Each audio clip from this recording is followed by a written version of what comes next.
저도 이 기사를 실제로 기사로 보다가 관심이 있어서 보도되는 것도 좀 찾아보고 했었었는데, 그때 가장 먼저 좀 떠올랐던 건 그 상황에 노출된 우리 학급 친구들과, 그리고 그 상황을 같이 겪은 선생님들의 그 트라우마, 정서적인 문제가 가장 염려스러웠고, 그리고 두 번째로 직접적으로 행동한 가해 학생이라고 할까요? 그 친구의 문제적 행동들을 평가를 해봤더니, 아, 이 친구는 정말 사회에서 우리가 어쩜 이런 일이 일어날 수 있어? 이렇게 비난하는 것보다는 이 친구는 사실 좀 치료가 절대적으로 필요했던 케이스가 아니었을까 하는 안타까운 마음이 동시에 들었던 사건이었던 것 같습니다.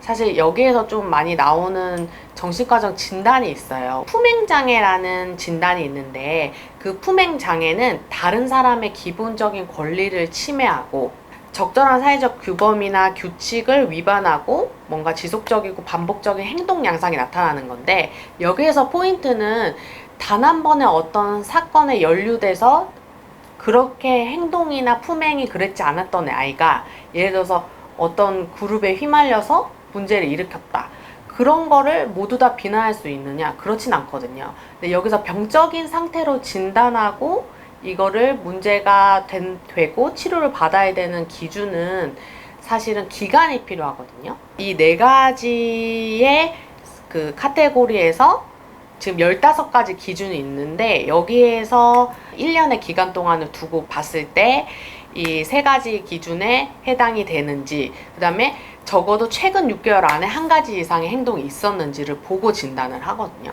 여기에서 지금 나오는 게 동물에게 신체적으로 잔인하게 대하고 이런 것들이 그 진단 기준에 있어요. 그래서 왜 그 햄스터 물에 빠뜨리고 이러는 거 사람들이 걱정하는 이유가, 어렸을 때부터 동물 학대하고 아무 죄책감 없이 이렇게 하는 친구들이 문제가 될 수 있다라는 거거든요. 그런 진단 기준을 좀 알고 저희가 맞춰보면은 좀 도움이 되실 것 같아요. 댓글에는 매가 답이다, 그 다음에 가정에서 매를 안 들어서 그렇다, 그다음 학교 선생님도 요새 체벌을 안 해서 그렇다, 이런 말이 있는데, 매가 답이었으면 사실은 때리고 끝날 수 있는 문제였겠죠. 그런데 이런 문제적 행동, 적대적이고 반항적 행동이라든지 지금 타인의 권리를 침해하고 아주 위협적인 행동을 하는 친구들의 여러 가지 상황들을 종합을 해보면, 이게 이 위험 행동들을 하는데 영향을 끼칠 수 있는 원인에는 너무 엄격한 훈육도 해당이 되거든요. 충분히 정황상으로 아이가 아버지가 온다는 이야기만 듣고도 신고를 했던 거 보면은 아버지한테 아주 엄한 체벌이라든지 훈육을 받고 그거를 학대 수준으로 이해하고 아이가 무서워하니까 그걸 신고라는 행위를 한 걸로도 해석이 되겠는데요. 근데 그거를 이제 정말 엄격한 체벌이나 훈육을 했다라고 가정을 했을 때, 그럼에도 불구하고 이 아이는 강제 전학을 왔는데 사실 또 똑같은, 아니면 오히려 더 심한 문제를 일으키고 있는 거잖아요, 지속적으로. 그런 거를 보는 것만 해도 사실은 이 아이한테 그런 체벌로만 이 아이를 교정할 수 없다라는 사례가 될 수 있겠고, 아주 엄격하게 체벌하고 그 체벌이 학대 수준으로 갔을 때 그거에 대한 적대적이고 반항적인 행동, 그 내면의 공격성이 다른 사람들한테 가는 경우들이 있거든요. 안에선 체벌 당하고 힘들었던 게 가정 바깥에서는 이제 다른 친구들한테라든지 선생님들한테 반항적인 행동이나 권리를 침해하는 행동들로 나오기도 하는 거죠. 그 체벌로 인한 역효과라 할까요? 그렇게 해서 이런 문제적 행동들을 하는 케이스들도 있습니다. 그래서 체벌이 꼭 답이 될 수는 없는 거죠.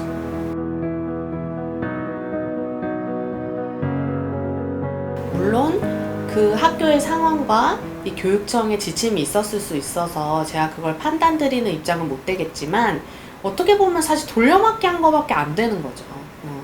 그렇게 해서 결국 강제전학 온 상황에서 또 더 큰 사건이 발생이 됐고, 거기에 또 수많은 학생들과 선생님들 피해를 입었고 트라우마를 입은 거잖아요.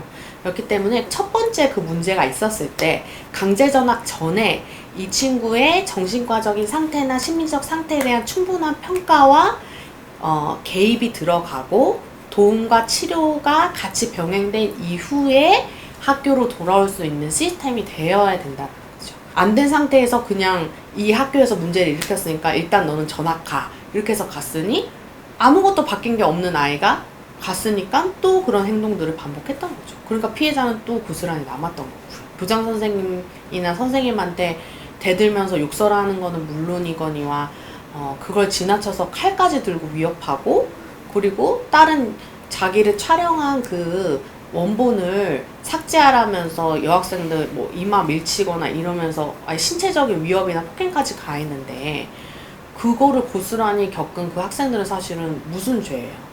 그래서 이 친구의 정말 정신과적 상태나 진단이 병적인 수준인 건지 개입이 필요한 수준인지를 먼저 평가를 하고, 그거는 심리평가와 전문적인 의사의 도움이 필요하겠죠. 그래서 그런 것들을 통해서 진단이 내려지면 거기에 따른 이제 약물적인 개입이라든지 행동치료라든지 부모 교육이라든지 그런 부분들이 같이 이제 이루어지면 도움이 될 것 같습니다.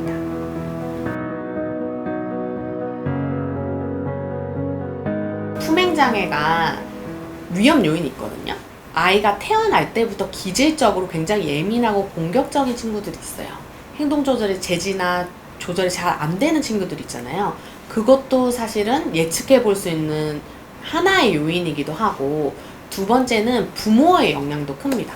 부모의 비일관적인 양육 환경이라든지 양육 태도라든지 너무 엄격하게 체벌을 하거나 훈육하거나 아니면 정말 학대적인 문제가 있었다라든지, 그것도 이런 행동적인 문제를 일으킬 수 있는 환경적인 요인이 되기도 해요. 부모의 팩터도 크거든요.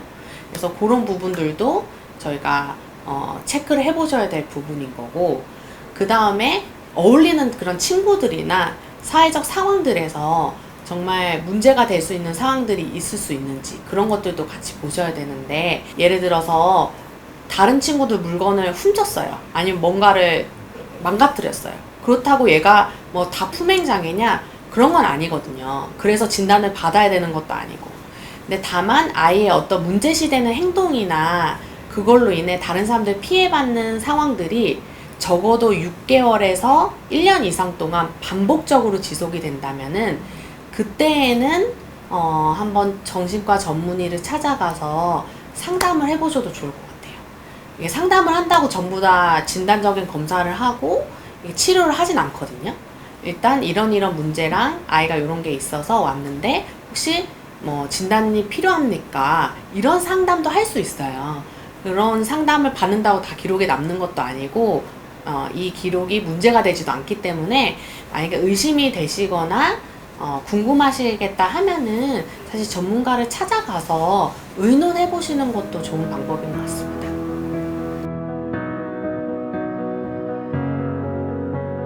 정신과 치료라는 게 사실은 뭐 한두 달 받아서 끝날 수 있는 케이스가 거의 없거든요.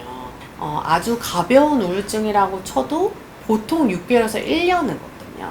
심각한 어떤 행동의 문제나 품행의 문제가 있었던 친구 같은 케이스는 치료 시작을 기점으로 해서 계속적으로 치료하고 관리해 나가는 측면으로 이해를 하시는 게 더 맞을 것 같아요. 제 환자분들 중에서도 막 중학생, 고등학생 친구들이 오거든요. 훨씬 그 전에 많이 힘들었는데 실제적으로 치료는 1년 뒤에 왔을 때 가장 많이 하는 이야기가 우리 엄마 아빠가 정신과 치료 받으러 못 가게 했어요. 병원에. 나중에 문제 생길까봐. 이런 얘기들을 많이 하는데요. 그렇게 되면은 조기에 개입해서 금방 해결할 수 있는 문제들이 더 눈덩이처럼 커지고 아이들은 정서적으로 더 힘든 가운데 치료가 더 어려워지는 상황들이 많이 있거든요. 요즘은 사실 스트레스 관리하고 잠만 못 자도 불면증으로 정신건강의학과 가서 의사랑 상담하는 시대에 그냥 정신과에 가서 진단을 받고 치료받는다는 것 자체를 부모님 세대부터가 자연스럽게 생각하고 들어올 수 있으면 조기에 문제를 발견을 해서 도움이 필요한 아이들을 치료하고 그 친구들이 사회적으로 복귀할 수 있는 걸 돕는다라면 사회적인 측면에서 봤을 때에도 그런 비용적인 측면이라든지 그런 사회적인 손실적 측면에서도 훨씬 도움이 될 거라고 생각합니다. 후속 기사를 지금 제가 궁금해서 찾아봤더니 이 친구에 대한 치료와 교육이 결정됐다고 해요. 참 좋은 소식인데 지금에서라도 제대로 된 진단과 치료 도움을 통해서 이 아이 또한 좀 안정을 좀 찾고 다시 사회로 좀 복귀했으면 하는 바람이 있고요. 만약 치료를 받는다라고 했을 때에는 어느 정도 도움을 받고 관리가 되고 있는 거기 때문에 우리 학교로 전화 온대더라. 이게 소문이 펴졌다고 해도 이 친구에 대해서 너무 색안경을 끼고 바라보기보다는 따뜻한 시선으로 이 친구가 좀 더 안정될 수 있는 환경을 어른들이 좀 도와주고 같이 함께 할 수 있는 상황이 됐으면 좋겠습니다. 너무 두려워할 필요는 없으실 것 같아요.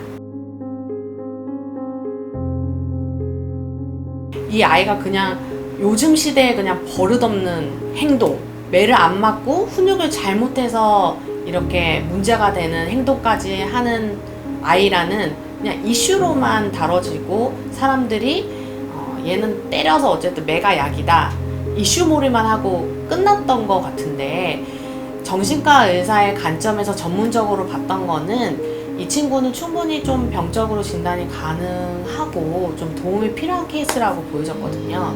그냥 아이들이 적대적으로 반항하는 행동과 공격적인 행동을 보인다는 거를 요즘 애들은 다 그래, 그리고 이런 행동을 하는 애가 있어 라고 해서 그냥 이슈로 끝날 문제가 아니라 이런 진단이 가능한 정신과적인 상태가 있다라는 것들을 알고 저희가 치료가 필요한 개념으로 이해해서 이 친구를 도와줄 수 있었으면 좋겠다는 생각을 했습니다.